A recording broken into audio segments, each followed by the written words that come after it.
Hello everyone. So today we will cover the part B of learning outcome 1, which is to understand how organizations working in the legal sector carry out communication. So in this section we will be covering how technology is used for different types of communication and what are the barriers of communication. So we covered a little bit of barriers to effective communication in our last session, and we will be looking into it in a detailed manner. Okay. So the unit is how technology is used for different types of communication. So as you all must be aware about the use of technology in our daily regular life. So it could be could be through internet access, through smartphones, through websites, and through storage, or through like e-commerce transactions, or when you're booking an Uber. So all of these are components of technology which have become an inherent part of our lives. So in legal communication, it is important to understand what is the role of technology and how technology should be used for communication. So the most common form of communication using technology still remains the email, which facilitates fast and convenient flow of information among users. The main benefit is that you can send email to different users across different time zones, different locations at a relatively low cost. And you can also transfer large files to email, although some mail servers they restrict very large files like over 25 MB or so. But in legal communication, you need to make sure that you adhere to the official and legal protocol. So like what you can communicate, what you cannot communicate, and as the other party may be retaining the communication for future use. So you must be very well aware about how to communicate using the email option. The next is social media. So generally, social media is not preferred as an official channel for communication, but in some cases it can be used.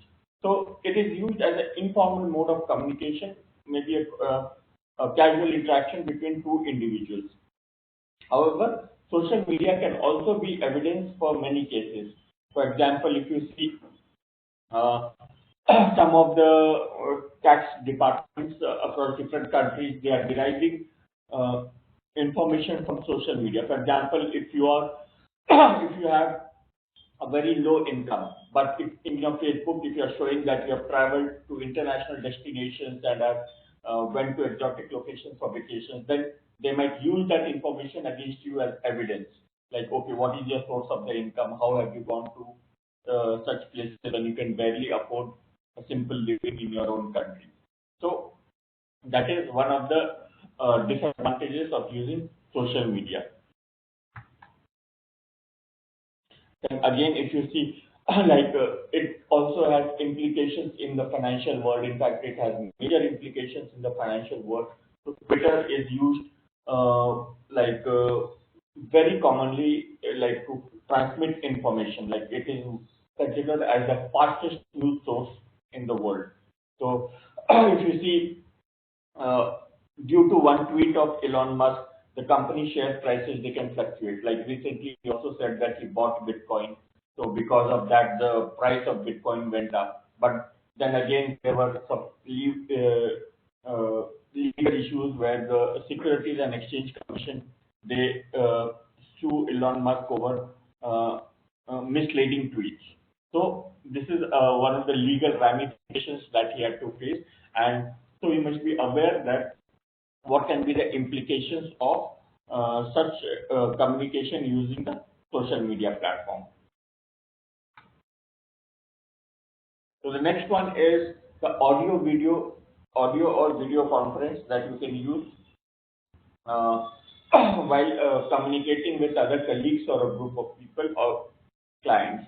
So it is easy to maintain communication with clients using the social media platform, and it provides flexibility to people working from different locations. So in the current pandemic scenario, using the audio video conference has become one of the most prevalent ways of communicating with the clients or the team members or any other individuals.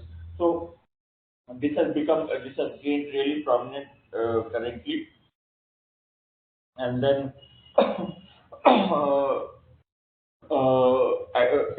you can get access with witnesses before trial to prepare them. So in legal cases and all, you can speak with the witnesses. And then it also reduces cost savings due to low travel and where you have to go for deposition related meetings, meeting clients and all. And then collaboration, it also helps in building trust among legal teams. So the different teams may collaborate. They can even take an expert opinion. They can hire an external consultant or an advisor. So and they can communicate using the audio video platform. So this is one of the most effective ways of communicating with the different people.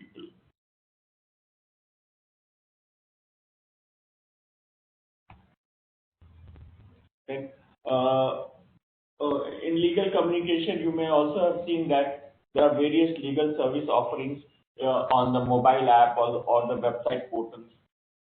So this is also a valid mode of communication where people are offering legal services. So again, this can help you to reach out to the different customers, make new clients. So that is again an effective way of like marketing your services. So the legal services, for example, in UK you can have Rocket Lawyer on call, Ask a Lawyer, and then you can post your queries and you can seek consultation from the lawyer. The same is also applicable to other industries such as the education sector or maybe the consulting sector. So all these sectors, they use the internet platform to deliver the services.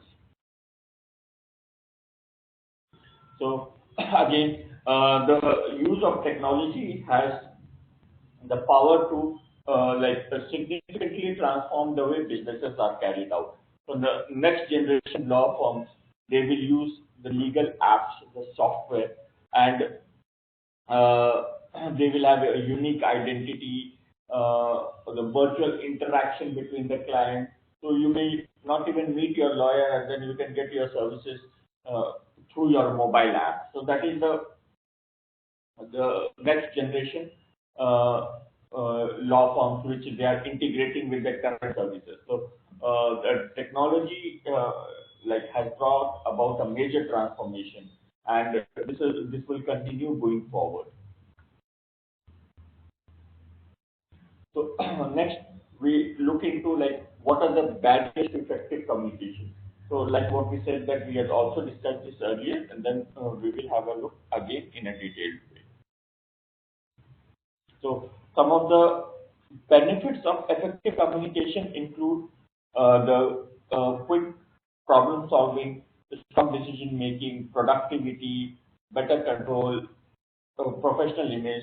So all of these will be covered in the last class. So this is just a revision, like what are the benefits of effective communication.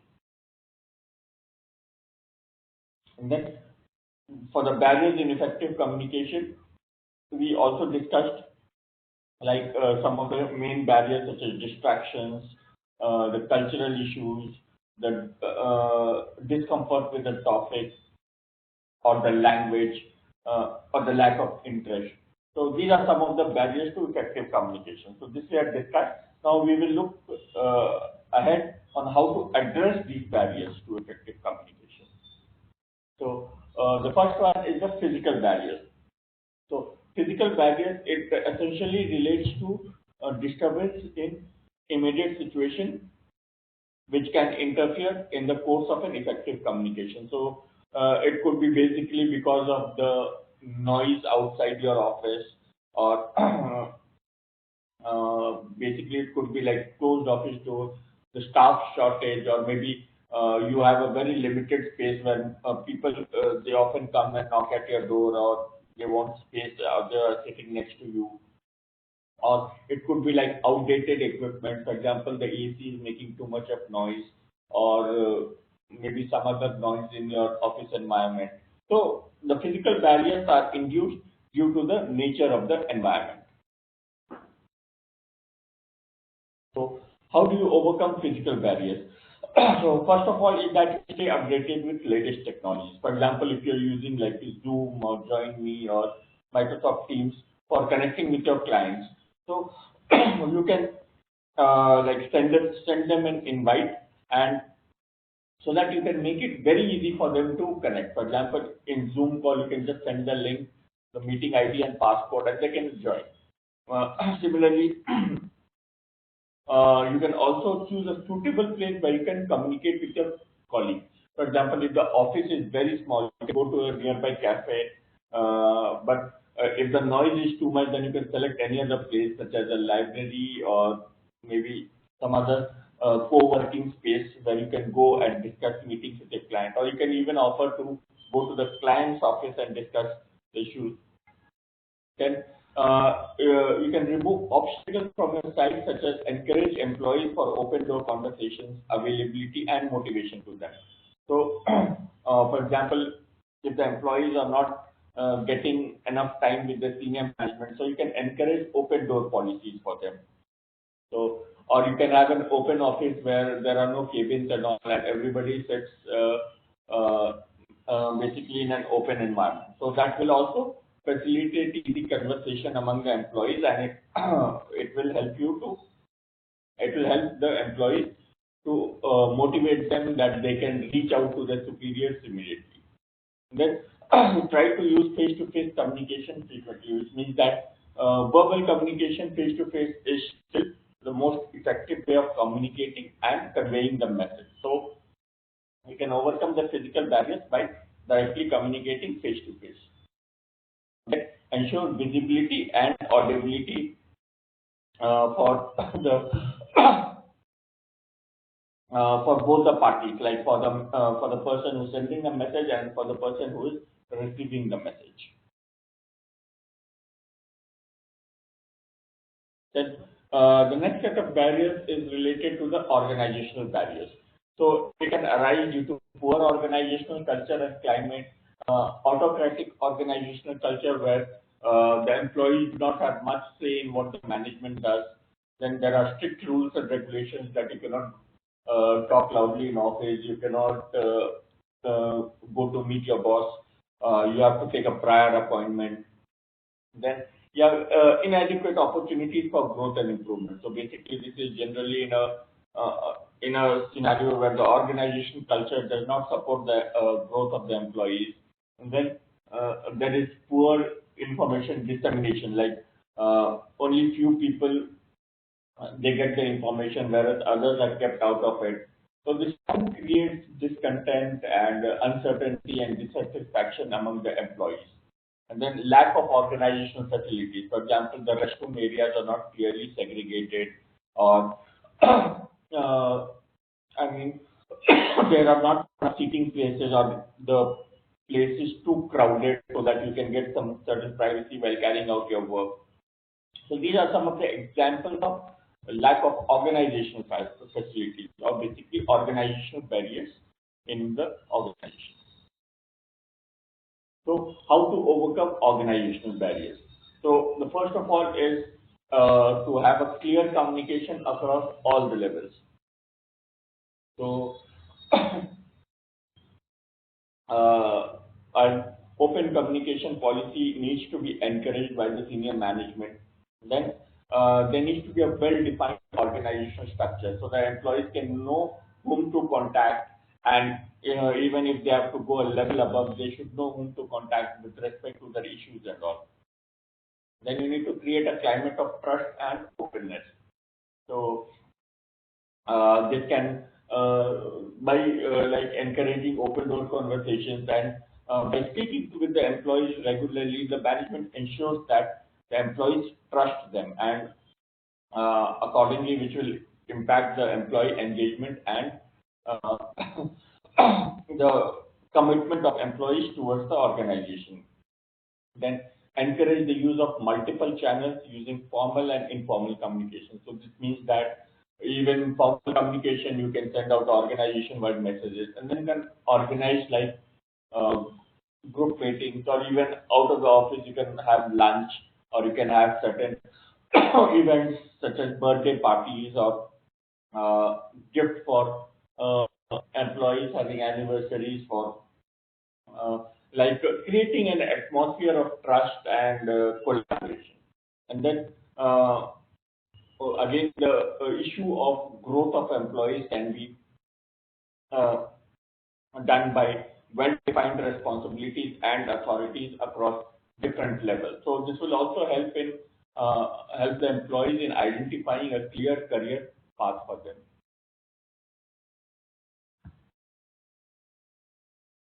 So, how to overcome organizational barriers? So, one of the ways is to encourage the leaders to be supportive. So, this can help in organizational learning, and by setting a clear vision and goal for organizational learning, the employees will be interested in them, and then the leaders can act as champions and role models. Then there's a culture of continuous improvement. So, uh, an organizational culture which encourages continuous learning, uh, uh, it it can see a higher rate of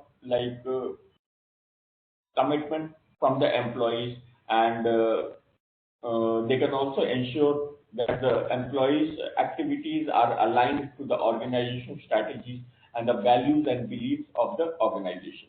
Then there is the intuitive learning process, which means that organizational learning processes are embedded into the daily workflow. So the processes, the policies, all these are clearly defined, and the employees are aware on how to use this.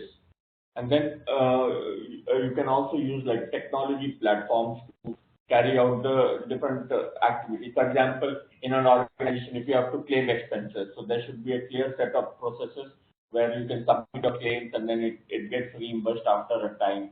And there should be policies on what can be reimbursed, what can not be reimbursed. So these are like the knowledge processes in an organization. And then there is a defined learning structure which supports the overall organizational strategy.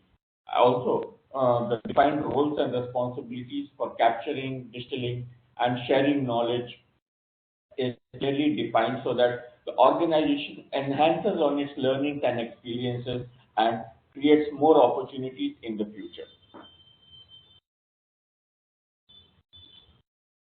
So this is like one of a humorous way of depicting how you can face issues in international culture, or and basically cultural barriers, how to address those.